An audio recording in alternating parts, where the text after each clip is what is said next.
श्री शिवाय नमस्तुभ्यम। हम सबको पता है कि 8 मार्च को महाशिवरात्रि का बहुत ही प्यारा सा दिन है। काफ़ी ज़्यादा लोग के मैसेज आए, भैया जो पूजन विधि है महाशिवरात्रि को एक बार आप फिर से समझा दें, क्योंकि आपको पता होगा कि जो महाशिवरात्रि का पूजन होता है, जो भी लोग व्रत रहते हैं उनको 4 पहर में पूजन करना चाहिए। उन 4 पहर की टाइमिंग की बात करेंगे, पूजन करोगे कैसे इसकी बात करेंगे, क्या आपको करना है क्या आपको नहीं करना है इसकी बात भी करेंगे, सारी शुभ मुहूर्त की बात करने वाले हैं। तो वीडियो को पूरा देखिएगा ताकि चीज़ें आपको आसानी से समझ में आए और आप महाशिवरात्रि के इस पावन अवसर पर अपने घर पे पूजन अच्छे तरीके से कर पाओ। ठीक है, चलो समझते हैं। सबसे पहला काम आपको इस महाशिवरात्रि पे क्या करना है, आपको पार्थिव शिवलिंग का निर्माण करना है, जिसकी बात मैं आपको पहले भी बता चुका हूं। ठीक है, पहली बात हो गई पार्थिव शिवलिंग बनाना है। दूसरी बात ये होती है कि आपको इस पार्थिव शिवलिंग को बेल पेड़ की मिट्टी से बनाना है। किससे बनाओगे, बेल पेड़ के नीचे की मिट्टी से बनाओगे। तीसरा काम एक और समझ लो, उसके बाद टाइमिंग की बात करेंगे।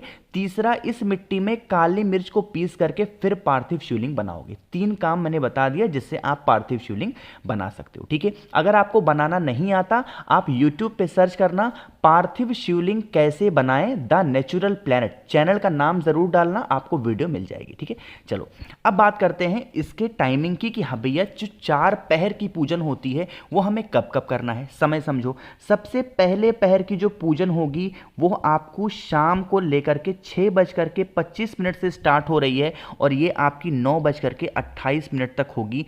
पहले पहर की पूजन, ये मैं शाम के टाइम की बात कर रहा हूँ। शाम को 6:25 से स्टार्ट होगी और 9:28 पर खत्म होगी। इसके बीच में आप पूजन अपने घर पे कर सकते हो। ठीक है, पहली पहर की पूजन की बात समझ में आई।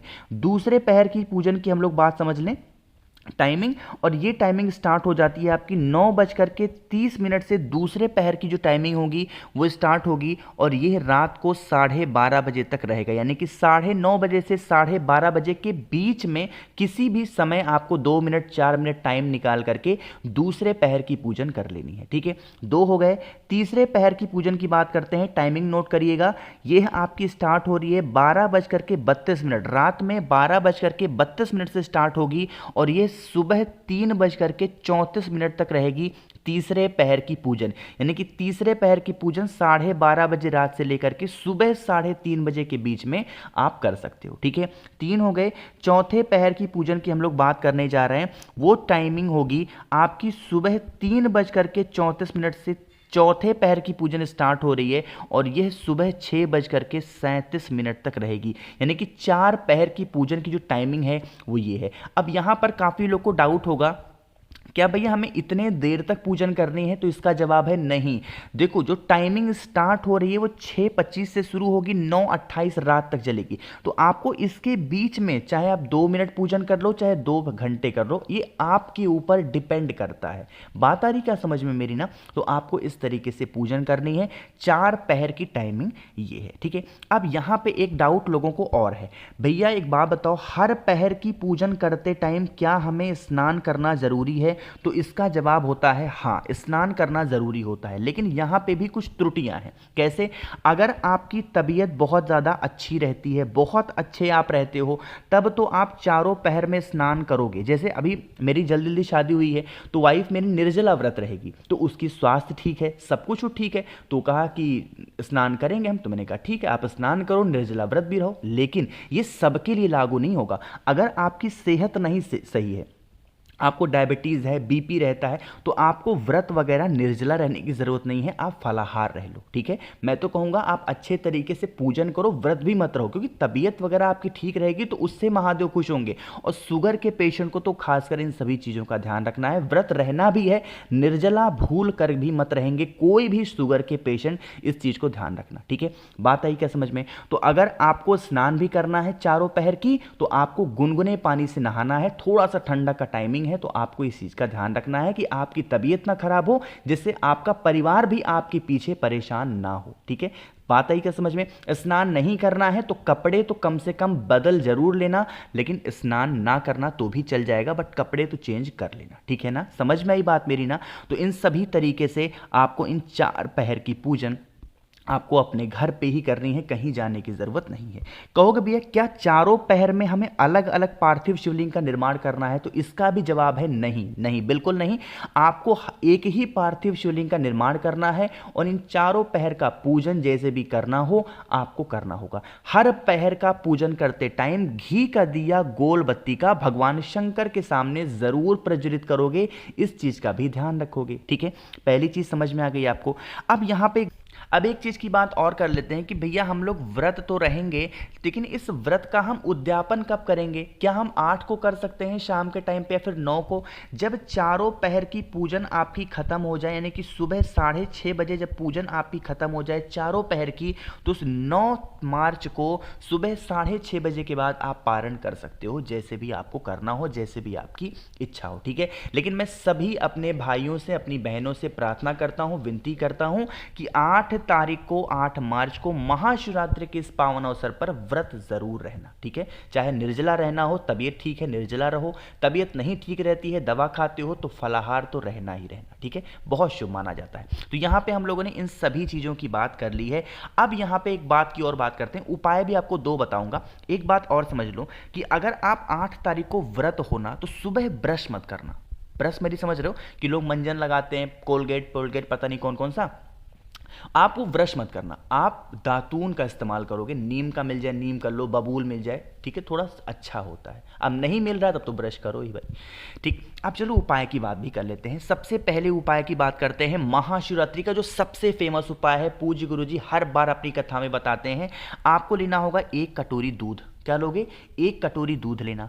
इस दूध में आपको गौ माता का दूध होना चाहिए, कोई और दूध मत लेना। अब दूध के लेने के बाद में आपको एक बेलपत्र भी लेनी होगी, बहुत ही प्यारी सी, बहुत सुंदर सी। ठीक है, बेलपत्र भी लेना और बेलपत्र को आपको इसी दूध के अंदर डाल देना है। ठीक है, और उसके बाद में इस दूध की कटोरी को उठाना। आपके घर में जितने भी कमरे हों, जितने भी रूम्स हों, उन सभी घरों में, कमरों में आपको कुंदकेश्वर महादेव के नाम से इस बेलपत्र से लगी हुई दूध को लेके घूमोगे। ठीक है, घूमने के बाद में चाहे तो दोपहर में 12 बजे या फिर रात को 12 बजे महादेव के शिवलिंग के पास जाना, अपने घर पे या फिर मंदिर में कहीं भी जा सकते हो। ठीक है, फेस रखना होगा उत्तर दिशा, नॉर्थ डायरेक्शन। यहाँ पे आपको 2 काम करना है, मतलब जो बेलपत्र उस कलश के, मतलब उस कटोरी के अंदर है, उसको निकाल करके आप अपने बाएं हाथ में, लेफ्ट हैंड में पकड़ लेंगे। पकड़ने के बाद में आपके कटोरी में जो दूध है उसी बेलपत्र के ऊपर, देखो शिवलिंग के ऊपर दूध मत गिराना, आपको उस दूध को बेलपत्र के ऊपर गिराना है, जिससे वो जो दूध होगी बेलपत्र से होती हुई महादेव के शिवलिंग के ऊपर गिरेगी। बात आई क्या समझ में?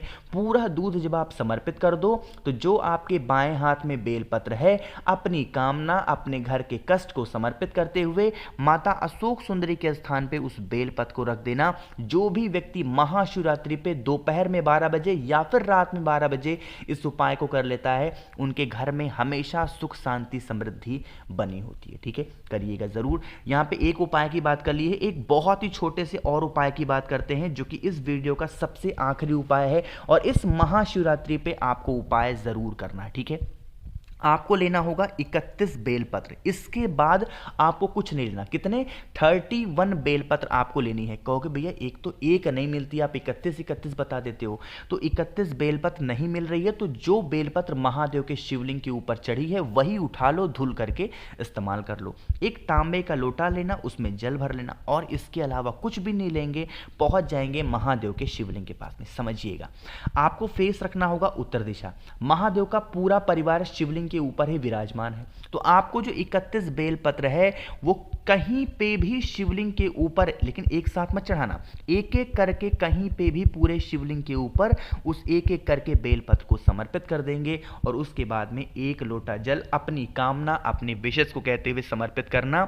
जब समर्पित करोगे जो जल होगा इन्हीं सभी बेलपत्र को टच करता हुआ जलाधारी से नीचे गिरेगा। इस जल को रोक लेना, जल को लेके घर जाना, पूरे घर में जल का छिड़काव कर देना। इस महाशिवरात्रि करके देखना 3 दिन के अंदर आपकी घर में कितनी पॉजिटिव एनर्जी आएगी, आपको खुद बिलीव नहीं होगा। ठीक है, करिएगा जरूर। मैंने कोशिश की आप सभी लोगों को पूजा का पूरा टाइमिंग बताया है, कैसे पूजन करनी है इसकी बात की है, ठीक है। सब कुछ आपको समझा दिया। तो वीडियो पसंद आई हो तो लाइक करिएगा। कुछ पूछना है, नहीं समझ में आया, नीचे कमेंट सेक्शन में पूछ सकते हैं। मुझसे फ़ोन पे बातें करनी है तो आप हमें इंस्टाग्राम या फिर फेसबुक पे फॉलो करिएगा, जिसके लिए सर्च करना होगा द नेचुरल प्लैनेट 108। वहाँ पे हम लोग बहुत सारी बातें करेंगे। वीडियो कॉल पे बातें करने के लिए नीचे ज्वाइन का बटन दिख रहा होगा, उस पर क्लिक करें और वीडियो कॉल पे बातें कर सकते हैं। और हाँ, चैनल को ज़रूर सब्सक्राइब करेंगे अगर आप मेरी आवाज़ पहली बार सुन रहे हैं। श्री शिवाय नमस्तुभ्यम।